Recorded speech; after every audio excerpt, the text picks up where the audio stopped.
Hello fellow humans, Chris here again. So I wanted to talk about bad faith arguments.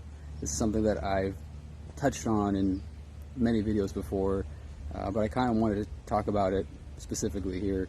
The problem with bad faith arguments is that they fall on themselves because the premise basically just doesn't hold up, and I'll give an example of that. So John Schneider, who I happen to be a big fan of, actually got to meet him at a Pandemic tour event a couple years back. I was a big fan of Smallville, kind of my coming of age show, and I met him and I said, I felt compelled to call him Mr. Kent. He said, please do.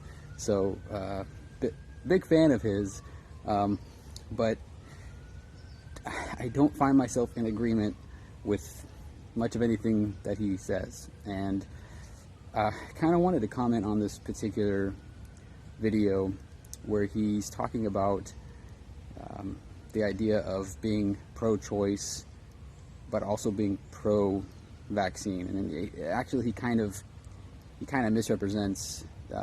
He paints it with a rather broad brush, which conservatives tend to do. This either or situation, as if there isn't nuance to a lot of these positions, as if all of us progressives we just all believe the same thing right down the line. But he basically says that the Democratic Party believes in mandating vaccines while at the same time being pro-abortion, as he calls it. He doesn't like the phrase pro-choice, pro-abortion. And he doesn't understand how you can do that, how you can fundamentally be for bodily autonomy when it comes to a woman's right to choose, but not when it comes to getting a vaccine. She says things as if they are true. Just because you say them don't mean they're true. She says that the vast majority, which by the way is redundant because a majority is already a majority, of people in the country,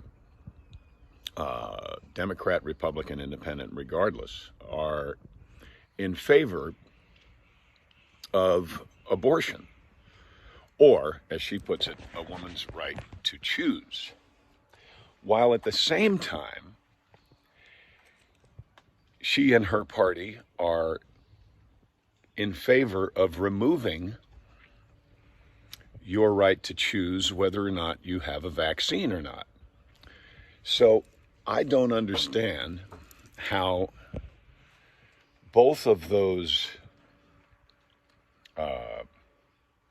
beliefs can live in the same speech or the same mind. Do you have the right to choose what you do with your body, or do you not? Now, sidestepping the fact that that's actually not even really a correct assertion, because most progressives that I know personally, including myself, do not actually believe the government has the right to force you as a private citizen to get a vaccine. In fact, I have said that on this channel before, at least a multiple amount of times in previous videos. So that's kind of a misnomer right there. When you're talking about the federal government making mandates in federal government locations and public schools, which has already been the case forever, basically, for all the other vaccines we have. Those are two different things. But anyway, let's just assume that presupposition, right? We believe that the government can mandate that you get a vaccine, and also that the government should not have the ability to tell a woman what she can do with her body. Here's the problem here. As John Schneider himself says, you can't be for the forced vaccines while believing that a woman has the right to choose. He's making that claim. I'm not making that claim. He's making that claim. And yet he's against abortion. So he's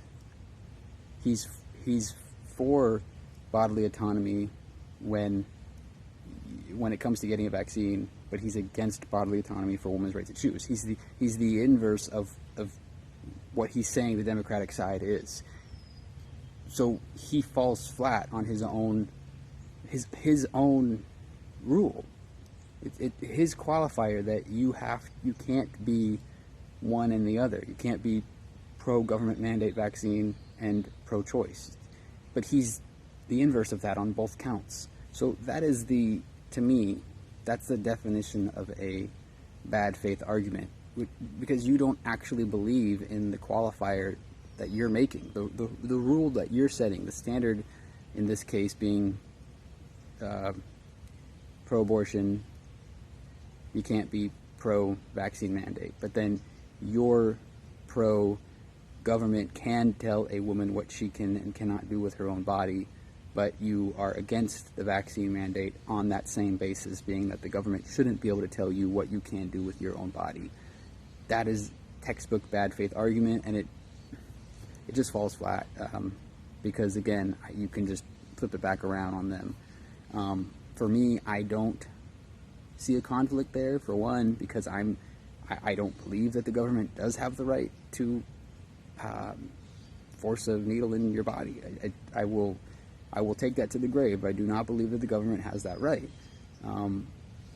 But they do have the right to look out for the health of the public, and if that means mandating vaccines in federal government and public school locations for the greater good, then that's what that means. There are means and ways for people to do their business, getting food, working, teleworking, remotely, all that, while not getting a vaccine. They're not mutually exclusive.